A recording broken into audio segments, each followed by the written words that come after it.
Hi everyone, welcome back to the channel.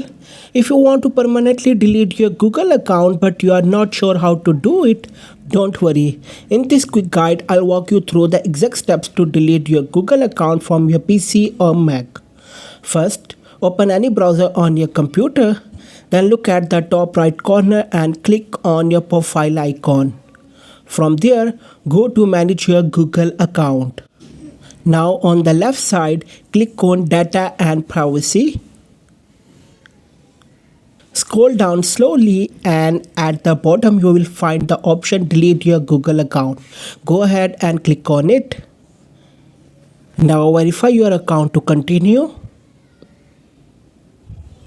Before you proceed, Google will show you some important details. If you want to save your data like emails, photos or files, you can use the download your data option at the top to keep a backup before anything gets deleted.